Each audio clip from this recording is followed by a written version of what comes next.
आज हम स्टार्ट कर रहे हैं क्लास 6 का चैप्टर 3 फ्रैक्शन। तो सबसे पहले मैं आपको इसका इंट्रोडक्शन दे देती हूँ। तो फ्रैक्शन के बारे में आप पहले भी पढ़ चुके हैं। सपोज यहाँ पे मैंने एक सर्कल लिया है। अगर इस सर्कल को मैं 8 इक्वल पार्ट में डिवाइड करूँ, ये 4 इक्वल पार्ट में डिवाइड कर दिया और ये मैंने 8 इक्वल पार्ट में डिवाइड कर दिया। तो जितने पार्ट में हम डिवाइड करते हैं उसको हम लिखते हैं डिनोमिनेटर में 8 इक्वल पार्ट में डिवाइड किया। और जितना पोर्शन हम लेते हैं, जैसे मैंने ये लिया और ये शेडेड पोर्शन जिसको मैंने शेड किया है, तो हमने इसका 8 पार्ट में डिवाइड किया, उसके 4 हिस्से लिए हैं। तो इसको हम कैसे लिखेंगे 4/8। तो फ्रैक्शन क्या होता है, उसमें एक न्यूमरेटर होता है और एक डिनोमिनेटर। ऊपर वाले नंबर को न्यूमरेटर बोलते हैं, नीचे वाले नंबर को डिनोमिनेटर बोलते हैं। तो इसका जो फ्रैक्शन बनेगा वो कैसा बनेगा 4/8। जितने पार्ट में डिवाइड किया है वो नीचे आएगा। तो अभी टोटल जैसे सपोज हमारे पास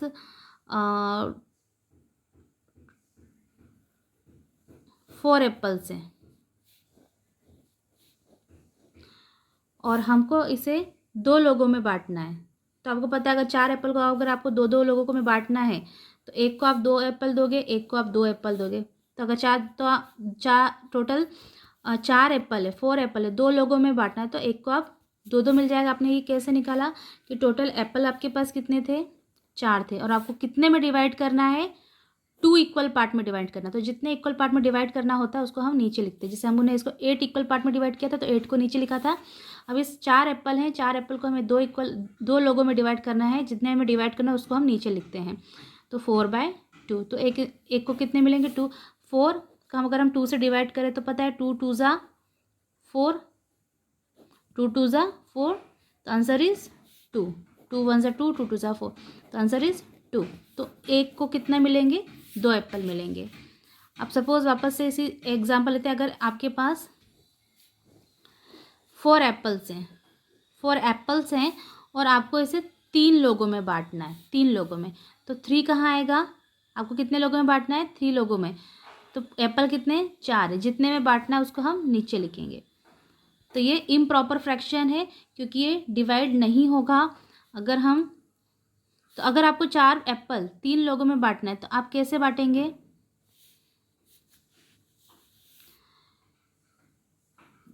4 एप्पल आपको 3 लोगों में बांटना है तो एक एक एप्पल तो 3 लोगों को मिल जाएगा। 3 लोगों में बांटना है, एक को एक दे दिया, एक को एक दे दिया, एक को एक दे दिया। तो ये 3 एप्पल तो बट जाएंगे। अब बचेगा ये एक एप्पल एक्स्ट्रा। तो आप क्या करेंगे, इसके 3 इक्वल पार्ट करेंगे और तीनों को थोड़ा थोड़ा इस एप्पल में से दे देंगे। ठीक है, तो इन्हें कितना हिस्सा देंगे, अगर हम 4 को 3 से डिवाइड करेंगे तो 3 1 ज़ा 3, 3 2 ज़ा 6, 4 से ज़्यादा हो जाएगा। 4 में से 3 को माइनस करेंगे 1 आएगा और पॉइंट लगाएंगे 0 लगाएंगे तो 3 3 ज़ा 9, 1 3 3 ज़ा 9। तो 1.3 यानी आप इसका जब डिवाइड करोगे तो इस तरह से डिवाइड करोगे कि ये एक जो एप्पल बचा है उसका 3 हिस्सा बराबरी से हो। तो तीनों को 1.3 1.3 और 1.3 मिलेगा। इस तरह से फ्रैक्शन होता है। अब इस चैप्टर का हम करेंगे प्रैक्टिस सेट 9। तो प्रैक्टिस सेट 9 का सबसे पहले मैं ये वाला ले रही हूँ, कन्वर्ट इनटू मिक्स्ड फ्रैक्शन।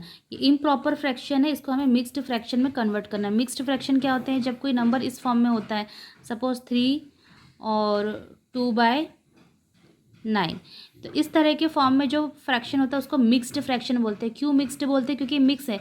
ये एक इंटीजर है और ये एक फ्रैक्शन है। तो इंटीजर और फ्रैक्शन मिलाकर जो नंबर मिलता है, ये इंटीजर नहीं, ये एक फ्रैक्शन नंबर है, फ्रैक्शनल नंबर, और ये एक इंटीजर नंबर है। तो ये दो नंबर इंटीजर और फ्रैक्शन मिला के जो नंबर मिलता है उसको हम मिक्स्ड फ्रैक्शन बोलते हैं।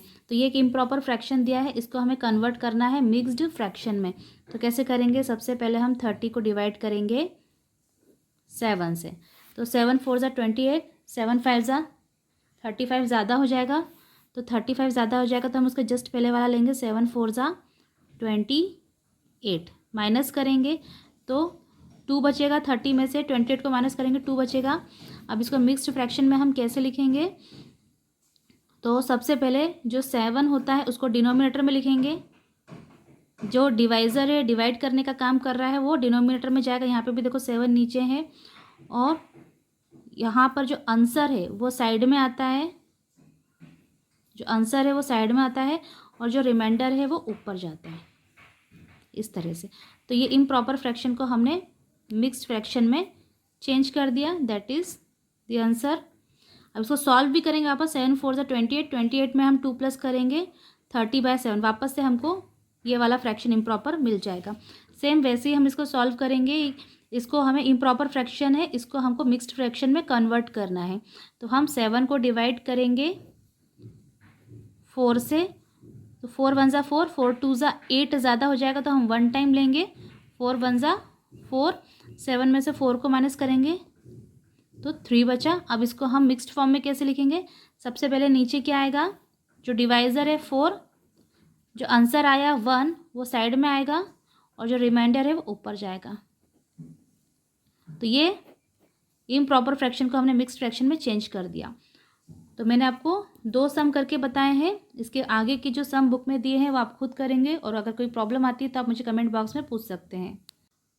अब नेक्स्ट है, ये जो फर्स्ट नंबर का था, पहले जो मैंने बताया मिक्स्ड में, वो सेकंड नंबर का था, कन्वर्ट इनटू इम्प्रॉपर फ्रैक्शन। अब ये मिक्स्ड फॉर्म में दिया है, इसे हमें इम्प्रॉपर बनाना है, ठीक है।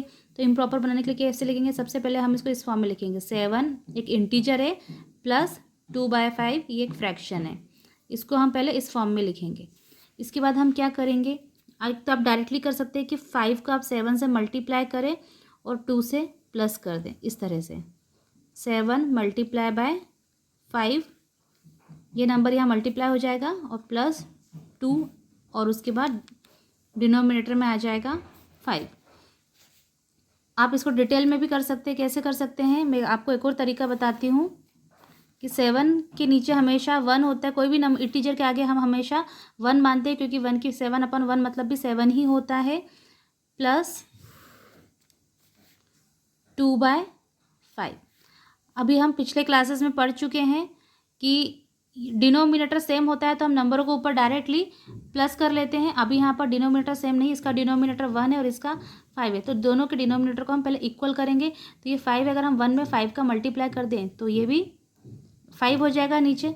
तो एक रूल है कि अगर डिनोमिनेटर में मल्टीप्लाई करते हैं तो हम न्यूमरेटर ऊपर वाले में भी मल्टीप्लाई करते हैं। क्यों, ये 5/5 की वैल्यू 1 होती है, 5/5 की वैल्यू 1 होती है, और 1 को हम किसी भी नंबर में मल्टीप्लाई कर सकते हैं। तो ऐसा नहीं कि आपने नीचे 5 का मल्टीप्लाई किया और ऊपर नहीं किया, आप कोई भी नंबर अपने मन से नहीं लिख सकते, किसी भी नंबर में 5/5 हो, 4/4 हो, सबका आंसर क्या होता है 1, 5 1 ज़ा 5, 4 1 ज़ा 4, और 1 को हम किसी भी नंबर में मल्टीप्लाई करें तो उस नंबर में कोई चेंज नहीं आता है। तो नीचे 5 का मल्टीप्लाई किया तो ऊपर भी करना पड़ेगा, और अपॉन 2/5, तो 7 5 ज़ा 35 अपॉन 5 प्लस 2/5। अब दोनों के डिनोमिनेटर सेम हो गए, और यहाँ पर मैंने क्या किया था, डायरेक्टली 5 को 7 से मल्टीप्लाई कर दिया था, तो डिनोमिनेटर सेम हो गया, तब 5 5 हम नीचे एक साथ लिख सकते हैं, ऊपर आ जाएगा 35 प्लस 2, तो आंसर इज, दोनों को प्लस करेंगे 37/5,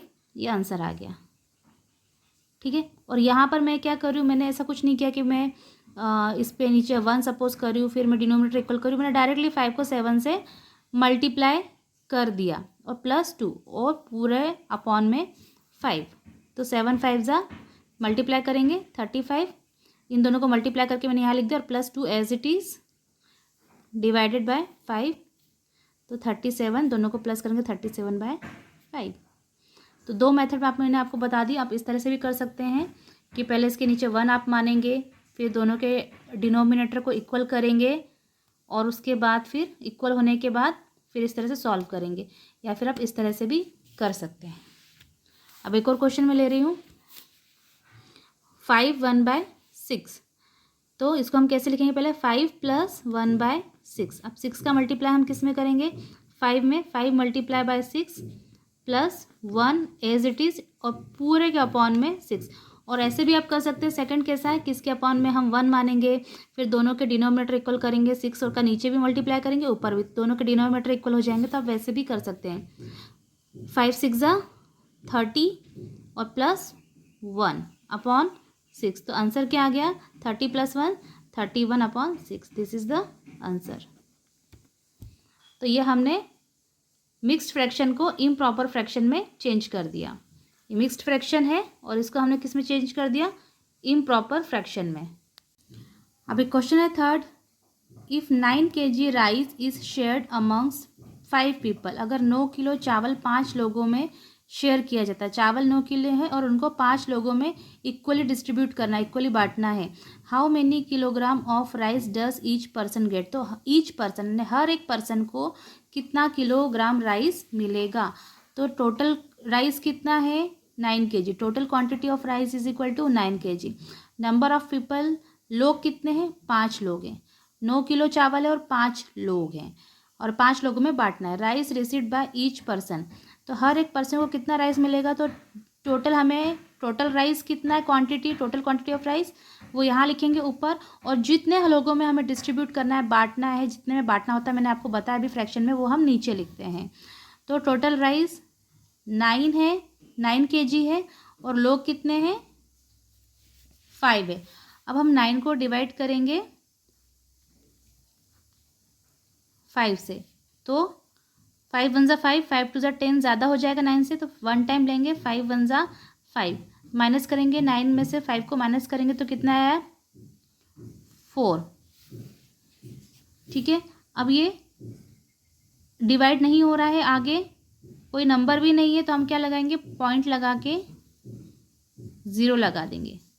और 5 8 ज़ा 40 होता है, सॉरी 40, तो 40 माइनस 40 कुछ नहीं बचा, 0 बचा, तो 1.8 किलोग्राम या फिर 1 किलोग्राम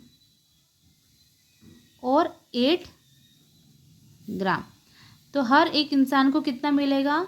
1.8 किलोग्राम राइस, या फिर हम इसको ऐसा भी लिख सकते हैं 1 किलोग्राम और 800 ग्राम राइस गेट ईच पर्सन, यानी हर एक इंसान को कितना मिलेगा? इतना राइस मिलेगा। तो आंसर हो जाएगा ईच पर्सन गेट 9/5 लिख सकते हैं, या फिर 9/5 kg, या आपने उसको और आगे तक सॉल्व करके 1.8 kg भी लिख सकते हैं, दोनों करेक्ट हैं। तो each person get 9/5 kg rice या each person get 1.8 kg rice, इसको हमने डिवाइड करके लिख दिया। तो अब इसका जो नेक्स्ट क्वेश्चन है वो आप खुद करेंगे, और इसके बाद जो नेक्स्ट प्रैक्टिस सेट है 10, उसके वो हम सॉल्व करेंगे।